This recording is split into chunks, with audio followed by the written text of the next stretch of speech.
Cette semaine, on vient chez moi, à Golden Meadow, pour regarder comment on fait une boucherie à l'ancienne. Ici, à la tête de cochon, c'est une tradition qui a été préservée plus que 50 ans. Tout ça, ce soir, sur la veillée. Nos histoires, notre langage, notre peuple.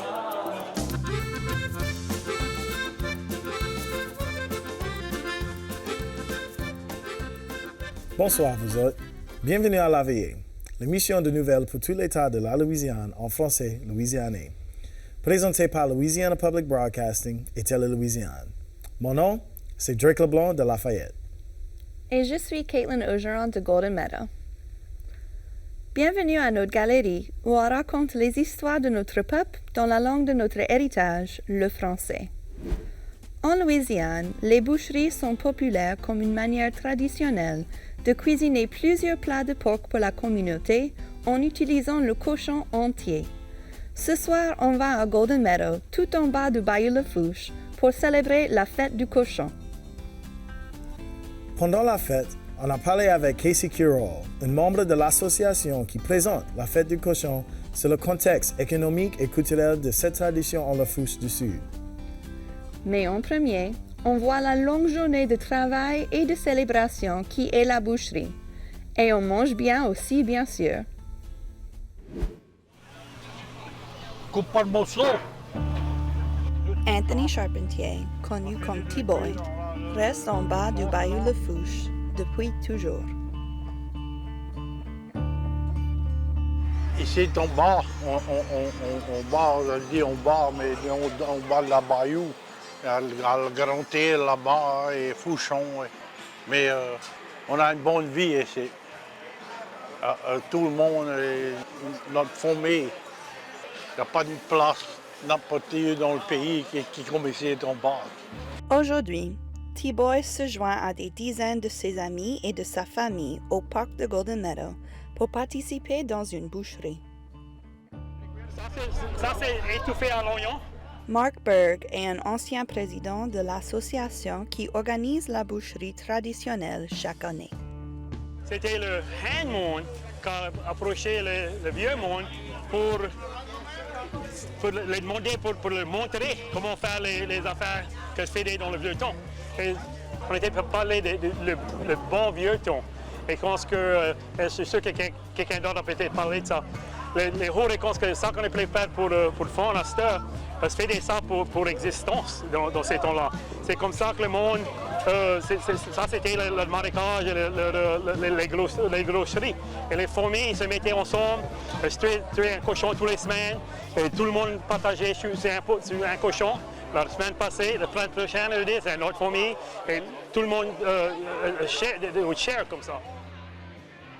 Bien qu'il y ait des choses qui ont changé, ça prend toujours des heures pour tout préparer. Hier matin. Hier matin, OK. Ça a mis à la glace et on l'a mis à 6 heures ce matin, on l'a mis là. OK. Il y a 3h30.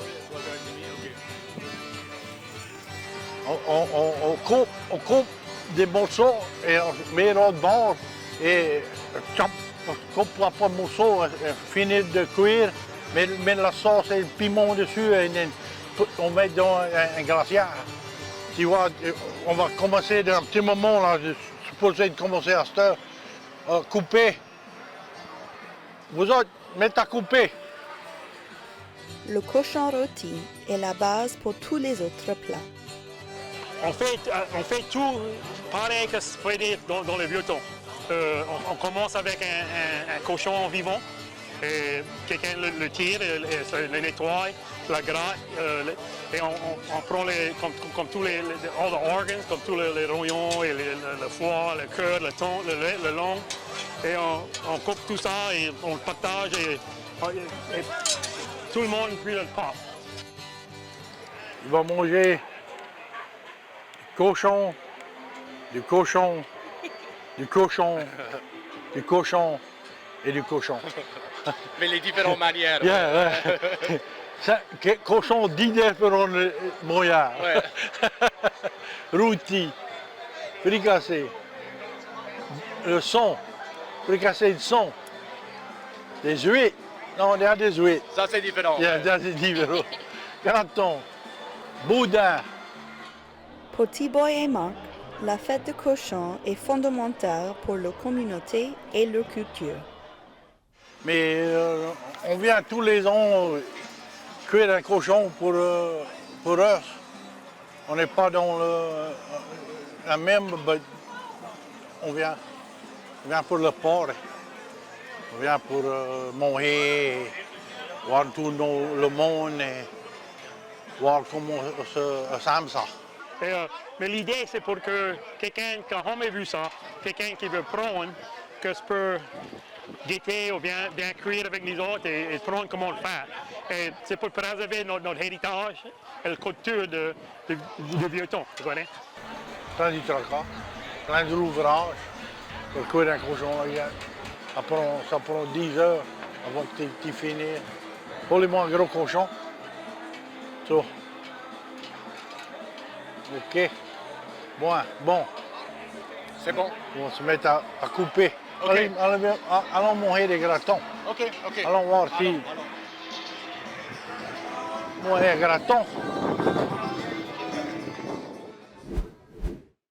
À cette heure, j'ai faim et je cherche pour un cochon. Je comprends, je peux toujours goûter les gratons, ça c'est mon préféré chaque année. Ouais. Pendant notre visite, le producteur exécutif de Télé Louisiane, Will McGrew, a parlé avec Casey Curall, un résident de la Fourche du Sud qui nous a expliqué l'importance historique et actuelle de la boucherie pour la communauté francophone là-bas. Bonjour, on est ici à la fête du cochon en bas du Bayou Lafourche à Golden Meadow pour la boucherie avec nos amis ici. Et à ce on va parler avec M. Casey Curall à propos de ce qu'on est appelé faire ici en bas du Bayou. Bonjour. Bonjour Will, comment ça va? Ça va bien et Ça toi? va bien? Bien. Merci pour venir ici et parler avec nous autres. Merci à toi. Et donc, qu'est-ce qu'on est appelé faire ici? Comment? C'est quoi la boucherie? La boucherie, c'est une tradition qu'on veut change dans la communauté. So, on vient ici tous les ans. On a 50 membres dans l'organisation. Et on vient ici, on tue le cochon, on gratte le cochon, on fait toute l'affaire avec le cochon. Le nez à le queue, tout le cochon. On fait des gratons, du boudin avec du son, un fricassé, un rôti et des gratons. So, on use tout le cochon. Et c'est juste une tradition qu'on veut changer.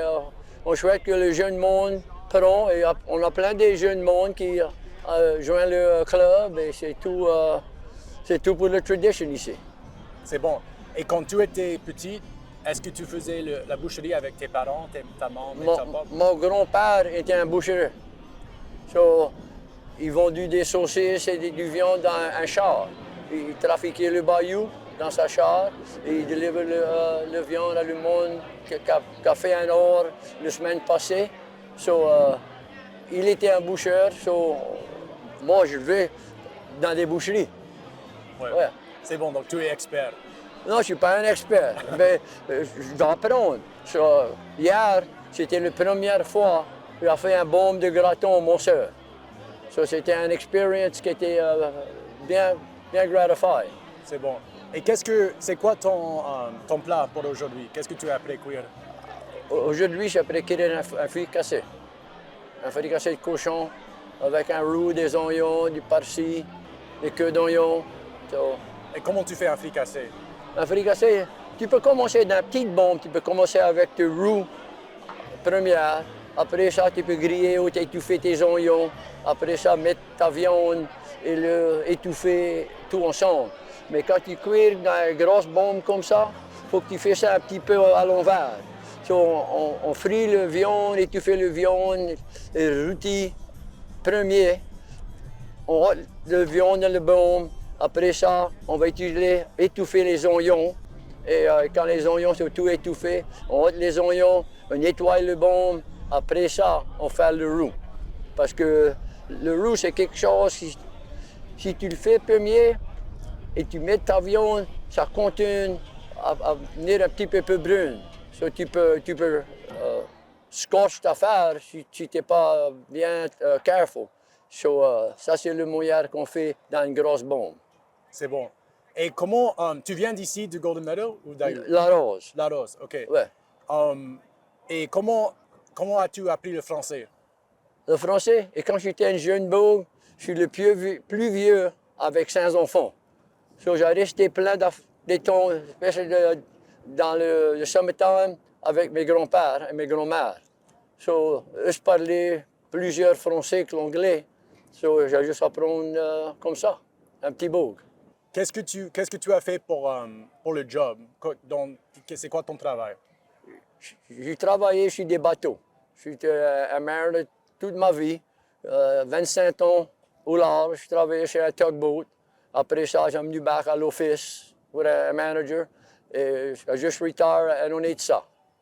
So, j'étais dans l'eau toute ma vie.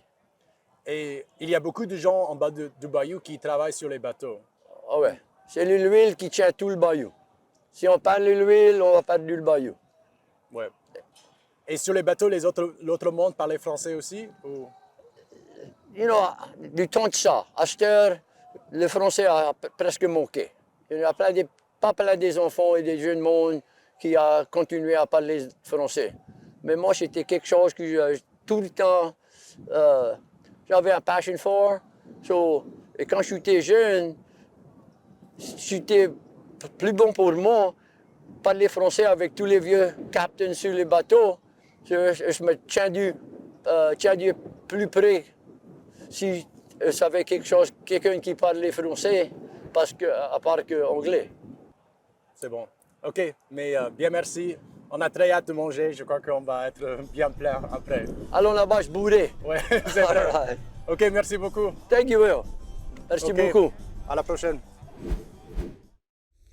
Ça fait longtemps que moi je suis allée à la fête de cochon, mais c'est une tradition avec une longue histoire, beaucoup plus longue que moi.